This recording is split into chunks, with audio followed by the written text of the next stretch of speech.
ನೇರವಾಗಿ ಪಾರ್ಟಿ ರೌಂಡ್ಸ್ನ ಫಾರ್ಮ್ಯಾಟಿಗೆ ಸಂಬಂಧಿಸಿದ್ದಲ್ಲ, ನೇರವಾಗಿ ರಾಜಕಾರಣಕ್ಕೆ ಸಂಬಂಧಿಸಿದ್ದಲ್ಲ. ಆದರೂ ಈ ಕ್ಷಣದ ದೊಡ್ಡ ಸುದ್ದಿ ಬೆಂಗಳೂರಿನಲ್ಲಿ ನಡೆದಿರುವ ಮಹಾದರೋಡೆ. ಕಲಬುರಗಿಯಿಂದ, ವಿಜಯಪುರ ಜಿಲ್ಲೆಯಿಂದ ಈ ರೀತಿಯಾದ ಸುದ್ದಿಗಳು ಬಂದಿದ್ವು. ಈಗ ರಾಜ್ಯದ ರಾಜಧಾನಿ ಬೆಂಗಳೂರಿನಲ್ಲೇ ಹಾಡ ಹಗಲೇ ದರೋಡೆ.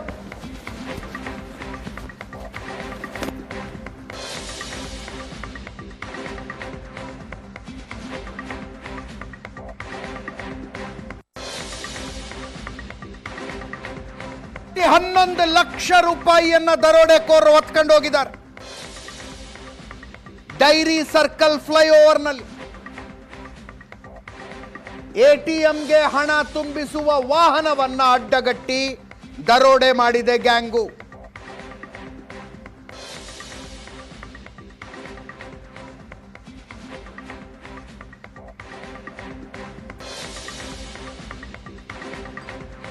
ಸಿಸಿ ಕ್ಯಾಮೆರಾಗಳು ಇಲ್ಲದೆ ಇರುವ ಜಾಗದಲ್ಲಿ ಕರೆಕ್ಟ್ ಆಗಿ ದರೋಡೆ ಮಾಡಿದ್ದಾರೆ.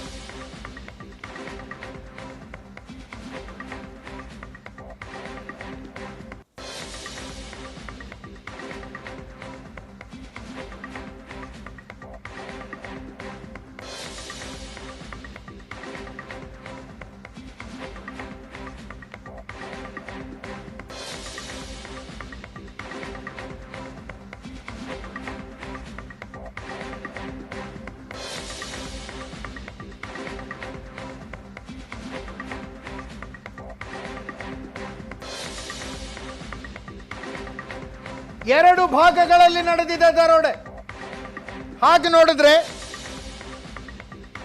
ಅಶೋಕ ಪಿಲ್ಲರ್ ಹತ್ರ ಎಟಿಎಂಗೆ ದುಡ್ಡು ಹಾಕೋದಕ್ಕೆ ಈ ಕಂಪನಿಯ ವಾಹನ ಬಂತು. ಅಲ್ಲಿ ಗವರ್ನಮೆಂಟ್ ಆಫ್ ಇಂಡಿಯಾ ಅಂತ ಬರೆಸಿಕೊಂಡಿದ್ದ ಇನ್ನೋವಾ ಕಾರ್ನಲ್ಲಿ ದರೋಡೆಕೋರರು ಬಂದ್ರು. ನಾವು RBIನವರು ಅಂತ ಹೇಳಿದ್ರು.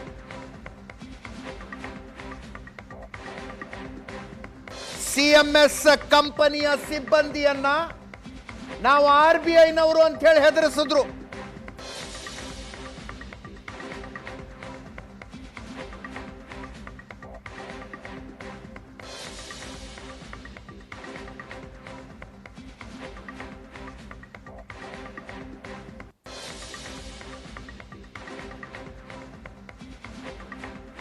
CMSನ ಸಿಬ್ಬಂದಿಯನ್ನ, ಗನ್ಮ್ಯಾನ್ ಅನ್ನ ಅಶೋಕ ಪಿಲ್ಲರ್ ಹತ್ರನೇ ಗಾಡಿಯಿಂದ ಕೆಳಗಿಳಿಸಿ ಡ್ರೈವರ್ನ ಕರ್ಕೊಂಡು ಹೋದ್ರು.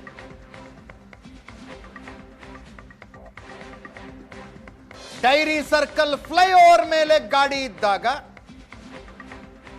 ಗಾಡಿಯಲ್ಲಿ ನಿಲ್ಲಿಸಿ ಹಣ ತುಂಬಿದ್ದ ಟ್ರಂಕ್ಗಳನ್ನು ಇನ್ನೋವಾಗಿ ತುಂಬಿಕೊಂಡು ಅಲ್ಲಿಂದ ಪರಾರಿಯಾಗಿದ್ದಾರೆ. 7 ರಿಂದ 8 ಜನ ಈ ದರೋಡೆಯಲ್ಲಿ ಭಾಗಿಯಾಗಿರುವ ಶಂಕೆ ಕಾಣಿಸ್ತಾ ಇದೆ. ಬೆಂಗಳೂರಿನಲ್ಲೊಂದು ಹಗಲು ದರೋಡೆ.